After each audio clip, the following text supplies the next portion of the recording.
Welcome to the Work the System podcast, where we help entrepreneurs make more and work less using systems. And I'm your host, Josh Fonger. And today I've got a special guest. I have Tom Poland. Tom is a multiple best-selling marketing author. He's clocked 39 years as a sales and marketing professional. And since 1995, he's been a specialist in generating inbound new client inquiries. He lives in Castaways Beach, Australia, and says that he's voluntarily married. All right. Well, Tom, welcome to the show today. Thanks, Josh. Great to be here. So, Tom, why don't you give us the backstory? How did you get into being a multiple author and just being an expert at inbound marketing? I guess it was, they say, the mother of invention is necessity. And my story starts, close on 4 decades ago, where I had my own business, and I've had a bunch of businesses and managed a bunch of teams and sold a bunch of businesses. But this particular one, I understood very early on that every business was really essentially about marketing. And if there wasn't a marketing machine at the heart and the soul and the core of the business, then you could have the best product in the world and you'd probably go broke. So I set off on something of a quest to find out how marketing works, because I always loved the idea that someone would just find my product or service and make an inquiry and buy it without me having to do any of the hard work of selling. And long story short, I invested in a lot of programs. I literally went around the world, sat at the feet of many marketing masters, and would go back and implement everything. And to my horror, found that not much made any sort of a difference. So I figured out that because I was marketing services and advice, it took me quite a few years to figure this out, but it was a different style of marketing. So the types of marketing where you could sell a set of golf clubs for 50% off on a billboard next to a freeway didn't work for services or advice. And then later in my career, we had this thing called software, which didn't exist at the start of it. And that also fit into a similar category. It was kind of halfway between hardware, which is the golf clubs of the house, or whatever physical cars that could be marketed, versus advice, such as consultants, business coaches, that type of person would be marketing. So completely different styles of marketing. And if you try to teach marketing, one style of marketing that fits everything from the dry cleaner to the chiropractor to the management consultant, it's not going to work. At least for someone, it won't work. So essentially, this journey that I'm now still on, some almost 40 years later, came about because of my frustration and disappointment at the marketing that I had paid money to learn that didn't actually work. And I would say probably 70% of the audience has paid money to someone or something, a program or a course or a person or a business coach or a marketing advisor or something, and they've gone and implemented and found they didn't get any results. So my experience that I had way back then was ubiquitous. When I started my 4th business in 1995, I was really good at marketing, and by that stage it was working pretty darn well. And a lot of people kept asking me about, what are you doing for your marketing? And they were more interested in the marketing of my programs than they were in my actual programs. So that's when the light bulb went off. And what effective marketing does, I think more than anything else, is it gives someone an offer that they're already looking for. And so that's what I did. So I wrote some books on the subject and changed course. So just to give a real wide lens so we can then zoom in detail, do you have like a distinguishing line between sales efforts and marketing efforts, just so that when people listen in, they know exactly what you're talking about? Sure. Yes, indeed. So sales is what you do once you've got an inquiry, and marketing is generating that inquiry. And if the worse you are at the marketing, the better you have to be at selling. Okay. And in fact, you could say the opposite as well. Really good marketing makes selling redundant. And in fact, one of my favorite sayings is that selling is what you have to do when your marketing sucks. And that's a little tongue in cheek, but I've built sales training programs, and I've trained hundreds of salespeople. It's not like I'm anti-selling, but what I discovered over the decades is that the better you get at marketing, the less selling you need to do. And most people feel uncomfortable selling. Selling is convincing, and marketing is confirming. Marketing says, we think this is what you want. Can we confirm this is what you want? And selling is going, I really need to convince you, Josh, this is what you want. You may not have been thinking about this, but it's really, really good for you and you should have it. More life insurance, or teeth whitening or something. You hadn't been thinking about that. And that probably leads us nicely into the difference between inbound marketing versus outbound marketing. Because what inbound marketing does is it makes someone an offer after we've confirmed that they're interested in that. Okay. Whereas outbound marketing makes that offer before we know if they're interested in that thing. So the billboard on the side of the freeway I talked about offering, discount golf clubs, that's outbound marketing. We don't know if the drivers on that freeway are interested in golf clubs or not, but there's probably going to be enough of them that we can get away with it. And that was what I discovered way back when, close on 40 years ago. Why the marketing that I had bought for and implemented wasn't working is because it was designed to work with outbound marketing, send out 10,000 direct mail letters, send out, as it was later on, 10,000 faxes, or later on, 10,000 SMSs. And it was that outbound marketing that was the problem. I'm not saying outbound marketing is good or bad. I'm just saying it doesn't work very well if you're marketing services, advice, or more expensive, high-end software. And that's what I had to change. Is I had to change from outbound marketing to inbound marketing. So inbound. So would this podcast be considered inbound because people are familiar with this channel? They've been following for a while. We have a decent sized list, and so we're having this conversation, and so they've already shown some interest, and so we're talking together. Would this be some level of inbound marketing? This is a really effective medium for inbound marketing because it's what I call the 100 sleeping bears analogy. So let's say we had 100 listeners, and there's probably a lot more than that, but let's just say there was 100 listeners. They're like 100 sleeping bears in a forest, and let's say magically we knew that 3 of those bears were hungry for our honey being a metaphor for our services or products. The bears being a metaphor for potential clients, but they're only prospects. So what outbound marketing would do is it would go running through that forest with a big, long, pointy stick and jab the bears in the ass to wake one up one at a time. We'd wave the honey pot in front of their face. And if their hunger exceeded their anger, they'd eat the honey and not us. So outbound marketing can just piss a lot of people off. Whereas what inbound marketing does is it puts the honey pot outside the forest, and the 3 bears that are hungry will wake up because they smell the honey and they go, oh, there's honey around here, and they'll come out of the forest. So the medium does not define, this is, I think, a common misconception, the medium does not define whether a thing is outbound or inbound. It's the sequence that defines it. So if I started straight off and saying, hey, everyone, you should join my program, you should work with me, and here's the link, that's outbound marketing, even though the context is a podcast. Whereas if I was smart enough and waited to the end till you said, well, where can people find out more? Then we've probably got the 3 hungry bears tuned in at that point. So what defines marketing as inbound or outbound is not the medium, it's the sequence. So you take a pay-per-click ad, for example. People say, oh, that's definitely inbound marketing, as people click on it and they go into your website or your offer. Depends what you offer. If you offer your services and there's a $1 ticket attached, you could buy here, that's outbound marketing. We place the ad, we've given them a price, we've told them what it is, that's outbound marketing, go get it. I'm not saying it's right or wrong, I'm just saying it doesn't work for professionals marketing services, advice, or high ticket software items. We could use the same pay-per-click ad to offer people a special report or a video series or an educational tour or demonstration of our services. That's inbound marketing, because once they click on that and they get engaged in the content, they've flagged that they're one of the 3 hungry bears, and then we make the offer. So almost every marketing medium can be used in an outbound way or an inbound way. If you're marketing products such as selling houses, golf clubs, or even holidays, these physical type experiences work pretty well with outbound marketing. But if you are, say, a solicitor, injury, compensation solicitors aside, foreclosure attorneys aside, but if you're practicing law on a day-to-day basis, it's going to be very difficult for you to make outbound marketing effective. Business coaches, management consultants, people marketing online services, programs, courses, etc., really need to have inbound marketing in place. Okay.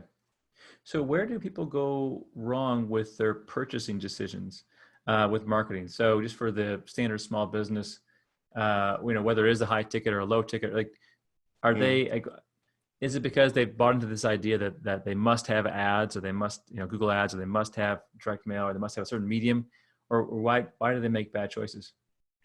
Well, it depends on what they're purchasing as to why it's a bad choice. And hopefully that doesn't sound too facetious. But so take advertising, for example. People generally invest in advertising. But they normally go into it with their eyes half wide open, going, "I'm probably going to lose half my money on this, but it might work." Mm-hmm. And outsourcing advertising, saying to a radio station or TV station or even a local newspaper or something like that, it's easy. You just write the check and they'll do pretty much everything for you. So that's the reason why a lot of people get into try advertising. Mm-hmm. They understand they might not get a return on it, and they'll ask the sales rep, can you guarantee me a return, or what are the likely results? And most of those sales reps are surprisingly ethical and go, "We can't guarantee results." Mm-hmm. But they take the money probably knowing that there's half of it at least going to may as well be flushed down the toilet. So that's the reason why that's the primary motivation why people go into advertising, mm-hmm. even though they are suspicious that it may not work, is because it's quick and it's easy and it's simple. Mm-hmm. And if you look at the marketing that doesn't work, there's around 6 reasons normally. It's too complicated. You take Facebook advertising and all the funnels and tripwires and segmentation and autoresponders and split testing and pay-per-click testing, and it's incredibly complicated to get that well. But the promise behind it is incredibly seductive, because you can just set this thing up and let all the go down to the beach for half an hour a day on your laptop and let all the money wash over your body because it's all automated. So it's a seductive value proposition, isn't it? But most people don't get it working because it's too expensive, it's too complicated, it produces poor quality leads, so it's therefore ineffective. But the biggest reason why most people invest in marketing, it doesn't end up working, is really, really simple. And by my estimation, 97% of marketing efforts fail for this one simple reason, and it's that we don't want to do it. Why don't we want to do it? Tell us why. Well, we want the outcome, but not the input. Okay. So the message is that we have to find a style of marketing that we want to do. And if, I'm 63 years old, so I've got the benefit of some hindsight here. If I look back on my life, the things that I've done consistently and the things I've got incredibly, modesty aside from it, I got quite good at them, are the things I've wanted to do. Mm-hmm. And even some of them I didn't get very good at, but I never did things that I didn't want to do consistently well. Take weight loss. If I could find a weight loss system that I wanted to do, the food that I wanted to eat when I wanted to eat it, I'd lose weight. If I tried to fit myself into the discipline and force myself to do some sort of weight loss program, I never persisted with it. And this is ubiquitous. This is a universal truth. It's the same with marketing. If someone says to me, "Look, you can get a lead you want from going to business networking meetings and conferences, but I'm an introvert and I hate doing that," even if I start it, I probably won't keep doing it. Mm-hmm. So we've got to find a marketing method that when we wake up in the morning, we go, "Oh, goody." And this is why LinkedIn marketing often fails, because people do not want to wake up in the morning and go, "Oh, I'll log into LinkedIn. Cool. I'll post 50, connect 50 people and I'll ask them if they want SEO services today." You don't want to do that, so don't do it. So find a marketing method that you genuinely are inclined to want to do, even if you don't know how to do it very well. If you want to do a thing, you'll do it consistently, and that consistency will take you to a standard of excellence. So what are some things that people like to do? I'm thinking of my clients, and a lot of them enjoy doing their thing, but they don't enjoy marketing their thing. So is there like a list of the things that people actually enjoy commonly? Well, to answer that question, what you have to do is you have to segment the marketing process and, work the system. We talk about breaking the processes down into a series of smaller systems, and those systems are a series of actions and so on. So the marketing method that I favor, that I like, that works for me, and it took me too many years, has someone else initiating the process. So I build the system, prove it works, hire someone to do that, train them on it, performance manage them, incentivize them, and then you can forget it, right? So my system is that I run a webinar once a month, and it's a demonstration of how I work with my clients. And this is what I recommend that all my clients do. Don't run training webinars, run demonstrations. Run them online because it gives you geographical reach. They're incredibly efficient. They're incredibly cost effective. You can actually run 40-minute webinars now with Zoom for nothing, which is a really good price. So you can reach out well beyond driving distance. You don't have to hire conference centers or anything else, because the event is still one of the very best marketing mediums for inbound marketing, because but you do them as a demonstration, not as a free training exercise. And then we have joint venture partners promote that demonstration, that online demonstration. And I have someone else lining up those joint venture partners. So the first Thursday of every month, I wake up at 6 a.m. and prepare for my 7 a.m. presentation. Mm-hmm. And we have attendees from all over the world. And they're the 100 sleeping bears. And 3 of them come and buy the honey at the end of it. So that's a classic example, because I even though I'm an introvert, and it's true of, I think a lot of comedians are actually introverts, and people who like to talk a lot like me are actually introverts. I wouldn't go out. My wife goes back to Germany for a month, and my worst fear is that the phone will ring and someone will invite me over to dinner because I'm on my own. I like being on my own. So as an introvert, I'm actually quite, if you put me in front of a microphone where there's 1,000 people in a live physical event or 100 people on a webinar, I come to life. That's what I do, sort of thing. Mm-hmm. But after the show's over, I crawl back into my shell. So that's a style of marketing. It really suits me. Mm-hmm. If someone else has got the audiences for me, and all I have to do is go through my PowerPoint, which is well structured and well presented, and I'm confident people are going to get value and the right people reach out at the end. That's something I wake up in the morning and want to do. Mm-hmm. I don't wake up in the morning and want to do split testing on different funnels. I ran Facebook ads and funnels for 5 years, and it was quite profitable for us before it became too expensive. But again, a lot of that was outsourced. So for people who have never done inbound in a systematic way, do you have a kind of a process you take them through, where they have to start to think through what they like and how to present it and how to create an offer and how to create a demonstration that works? I mean, what is the process?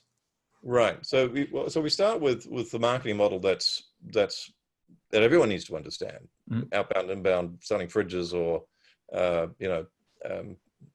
brides or cocktails. What you've got to have an audience, right? So when you understand that, it doesn't matter how good your product is, how good your message is. If you don't have anyone hearing it, receiving your offer, knowing about your brand, you're not going to sell anything, right? Obviously. So you got to have an audience, and therefore the question is, what's the best audience for my market and for my service? We can come back to that if you want.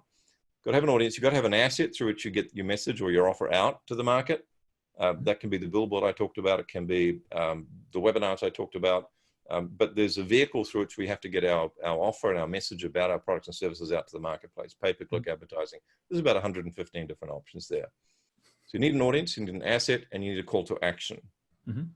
And so the call to action can be to buy something, it can be to book a consult, it can be to do a trial or a demo. So there's a lot of different options for audiences. Amazon has an audience for books, for example, for book readers. Radio stations have audiences. There's audiences are everywhere. You buy a list.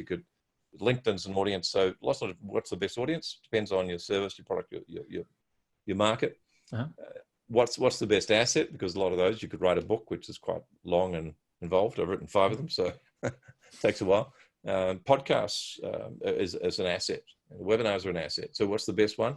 And then finally the call to action. So if you start at the bottom, for most people, marketing services, advice, or software, the best call to action is book a time for us to have a chat and see if this is the right thing for you. Mm-hmm. Sorry, go ahead. Oh, I was gonna jump in and then actually run through a scenario using your process. Okay. Unless I'm screwing up your instructions here. Well, and the reason why is because and you may or may not know this. I'm certifying a bunch of coaches and consultants, and I'm training them. And now they're like, "Hey, Josh, I want to put on some events," and some of them actually have done it, and they want to get out there in the local markets. Some of them online, but the ones that I'm thinking of, they actually want to do a live event in their city, and then get clients to help them put systems in their businesses. And I can loosely give them this process, but what would you advise them to do? Like, how would they go about doing that? What would they think of? Right. So if we look at that, we're wanting to, and live physical events versus live online events is great for a local territory or region, a city or a suburb, et cetera, a town, et cetera. One of the very best ways you can generate new clients is to get people, the 100 sleeping bears into that room. And because the physical connection, eye contact, body language, everything else we know is going to be really effective. So if we look at the model, the asset is the seminar. We'll call it a seminar or event. The call to action is going to be a feedback form at the end where you ask people to complete it, and they go in for a prize draw, which is a copy of Work the System. Mm-hmm. And they rate the session 1 to 10, provide a little testimonial, and then there's a little checkbox that, yes, I'm interested in finding out more about how you work with your clients. Please give me a call. Mm-hmm. And they fill in their mobile phone number and email address, and someone contacts them for the consult. Mm-hmm. Or better still is you give them the URL, bookachatwithjosh.com, mm-hmm. and they can do it on their phones right now, find a time to have a chat with you. Mm-hmm. And you let them know there's only, there's 100 people in the room, there's only 10 spots available this week. Mm-hmm. So there's a little bit of, create some genuine scarcity there, but that's the call to action, is to book a consult. Mm-hmm. The asset is the live event, and that there are 8 objectives to achieve during that live event, because it's a marketing event at its heart. Mm-hmm. So we can come back to those if you want to later on, but, and the really tricky part, so the asset, what happens during that hour, that 2 hours or half day, whatever it is absolutely fundamentally critical. And the sequence of that is fundamentally critical. It's not until around 2/3 through the event that people should be starting to learn about how it is that your licensee works with their clients. Mm-hmm. As most people jump in and say, hey, let me show you how it all works. We've got to eliminate competitors before that. We've got to establish that your licensee is an expert at what they do and is credible and is trustworthy. Yeah. We need to eliminate financial risks and hurdles. We need to eliminate the risk of disappointment, which is seldom spoken about, which is a great barrier to people buying, is what if I move forward with this and it's not for me? Or what if I move forward with this, even worse, pay money, it doesn't work out? The unconscious wants to avoid disappointment like crazy. Okay, so all those barriers need to be removed before we get to even the call to action. And that's my concern right there. Is it's not like you've been through a lot of training on this. So you get 100 people. Let's just say that you are a coach, right? Let's say you're a coach or consultant, and you could fix someone's business, right? And you get 100 people in the room. How should you structure your content to lead them through that? I mean, is there like a formula or an acronym they need to follow? Yeah. Well, there's certainly a formula, and I call it the Persuasion Sequence, and I go through it in the book that I sent you, Marketing the Invisible. I spell it out more succinctly in this book, in our marketing book. But it's a Persuasion Sequence, and it starts with the title. And the title needs to be benefit rich. So our title is, how independent professionals in 27 cities and 15 countries around the world are, and then it goes to big type font, generating a weekly flow of high quality inbound new client inquiries. The subtitle is without cost or complication. The title can be long because people are going to read it. It's not an elevator pitch. It's not a USP, which is often verbal. So we get more real estate with a title for an event, be that a webinar or a seminar, than we would say if we were verbally articulating the benefit. It's got to be benefit rich. It's not about a product. It's not about a service. It's not about a program. It's not about a brand. It's about the benefit. That's the first thing in the sequence, is the title. Next thing is you tell people if they're in the right place, because you describe who this is going to be, who this is for. And then you describe your ideal client. And so they're sitting there nodding, going, oh, good, that's me. He's just described me. And then you tell them why they should listen to you. And this is the years of experience. This is the results you've achieved for your clients, etc. And then you tell them what the promise is. And the promise takes the title and it puts it invokes as many senses as you can. So my promise is, you wake up on a Monday morning, and while sipping your coffee, you feel a smile spread across your face as you open your calendar and you see bookings from people who want to know more about working with you. And these bookings have come in, though you haven't had to chase them. And they already know what your fees are, and they've confirmed they can afford to work with you. And they're coming to that meeting hoping to confirm that working with you is the right thing to do. So you're not going to have to do any selling.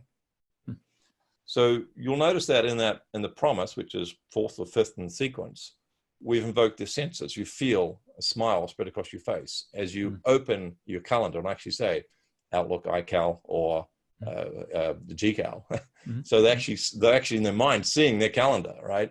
So it's an neuro-linguistic programming technique where we're invoking as many of the senses as we can to create a picture of what it's going to look like when they've implemented what you're about to show them. Subtext, when they've implemented your program or working with you. So that's the promise. We then have to go through the pain avoidance. This is to get this promise. Here are all the things you should not do, and then you list the things they hate doing, the things they've tried, and you explain to them why they haven't worked. For example, I've explained why Facebook ads are a bad idea with funnels and split testing. It's very complicated. It's very expensive. It produces poor quality leads relative to your other options. So at that point, they're nodding and going, "Oh my God, I certainly don't want to do that. Yes, I did try that. Oh, that's why it didn't work." So you're increasing what I call relatability at that point. People are going, this guy, this woman, or this man could have been a fly in the wall of my business, or my personal life. That is exactly what I've tried, and explain why it didn't work. Now, if you explain to someone what they've tried and why it didn't work, you will almost always inevitably have them in the palm of your hand for when you explain what does actually work. Because your believability and credibility and relatability has gone through the roof. Then you explain the principles behind why what you do works so well. I have 3 principles. You're not Hugh Jackman, which is basically you can't propose to people at first sight. You've got to give them some dates, inbound marketing. You go through the principles, and then you show them the model of how the 3 steps, only 3. I mean, I have 10 in my program, but I only talk about 3 because the enemy of motivation is complication. And the demonstration part, which is what I'm talking about now, this is let me show you how we generate the inbound leads. 3 steps. You've got to keep this simple. And the biggest mistake most people make at this point is thinking that they've got to create a lot of information here, and you kill people's motivation when you give them complication. And so that gives you an idea of a very specific sequence that people need to follow in a marketing type event, such as the one that you've just asked about. Wow. Oh, and then there's a call to action. Yeah. But before the call to action, you got to tell them what the cost is of working with you, what that investment is. Tell them who qualifies, who doesn't qualify, not in an arrogant, snobbish way, but in a reasonable way. This is who I can help. This is who I can't help. If you have an interest, then go to this URL, book a time for us to have a chat. So that's when you wake up on the Monday morning, haven't done the event, and there's this whole bunch of people who booked a time to talk with you. They know what your fees are. They've confirmed that they can afford to work with you. They've told you with our system that they're ready to start if you agree it's a good idea. They've attended your event, your webinar, whatever it happens to be. So we're talking about the highest quality new client inquiry. Gone are the days where someone books a time and you realize later on they were just there to pick your brain. Gone are the days where you're with a prospect and they're excited and you're excited about working together, and they say, "Great, look, I'm going on a world tour for 6 months, but I'll be sure and give you a call when I get back because I'm really excited about this." Right? Those days are gone. And I can see you smiling. This has happened as well, right? Sure. And gone are the days where people get to the end and you finally tell them the price and they go, "Oh my goodness, I had no idea the cost. I'm sorry, but I can't afford to work with you." Those days are all gone. We're doing highly qualified inbound new client inquiries. Well, this is for anyone who's doing exactly what you mentioned there, Tom. Hopefully they took notes. I took notes. That was really detailed. Now, maybe this doesn't apply, and maybe it does. So what if you are selling something that is low tech? Let's say you are a massage therapist and you're selling $100 massages. Can you still glean some of the same psychology and the same sequence of events to find your ideal people? Yeah, it's exactly the same. Okay. So while a massage therapist is not my ideal client, you've still got exactly the same model. You've got to need an audience. You've got to have an asset through which to get your message about your magic massages out to that audience, and you need a call to action. But at that price point, the call to action is not a consult. The call to action is buy the thing, book the massage. But nevertheless, so content marketing is still good for the masseur. I mean, the best thing a masseur can put into place once they have some clients coming in is a referral system. Develop some referral cards, but by content marketing on your local community Facebook group, being active there. That the audience is the Facebook group. It's local. They've got to drive. They're not going to drive more than half an hour probably, with rare exception. And if they do, they won't keep doing it. As my wife's an acupuncturist and craniosacral therapist, so she has a very physical business akin to a massage business. There's 90-minute appointments and price points similar and so on. So a local Facebook group, whilst it's a pretty crap idea for a business coach or a consultant or someone like that, is really good for a massage therapist or a chiropractor. So Local business networking meetings. The audience is already there, right? There's a business networking meeting. The asset, take along a card with a first session 50% off with the URL on there so people can book online, make it very easy for them to get the smartphone out and book a time. Yeah, I booked a time with you. So it's the same model. It's the audience, the asset, and the call to action. And then in terms of deciding whether you go to an appointment versus just buy the thing, is there a certain sweet spot price point that seems to kind of the inflection point there? It's relative to the type of service that's being offered. But once you get over around $500 a month, as a, you know, if it's a subscription-based program or something like that, once you get over that, it's much more difficult to get people signed up off the back of an event or at an event. I have seen people get signed up with a $20,000 price ticket at an event, but we're talking people that have, you know, $10 million turnover business. So it's relative to the revenue of the business as to what you can get away with in terms of an offer, a live offer, say at a seminar or on a webinar. Okay, well that's good. It's good, kind of a rule of thumb. Over $500 a month, then you have to start thinking about having a real conversation with somebody. Yeah, I mean, if you, but you know, if you're talking to Airbus executives or Boeing executives, then you know that could be $1 million. Right. But it's more often than not, in my testing over many years, it's far more profitable to me if I have the bandwidth, I have the space in my calendar to offer a consult. Because some clients will become $50,000 clients, some prospects will become $50,000 clients, some will become, you know, $6,000 clients, and so on. And if I have a consult, I can direct them. I call it a multi-directional consult. I can direct them whether they're a one-on-one client, whether they're a program client, or whether I refer them to someone else. So that is always more profitable, provided I have space in my calendar for those consults. Makes sense. Now, because I've got to run to my next call, I know you've got to run too. I want to make sure I give you the floor a little bit. So what's one question that I didn't ask you, but I should have asked you? I think it's around people chasing shiny things and why people do that. And so why do people chase shiny things? Because, and the answer, I guess you want the answer as well. Yeah.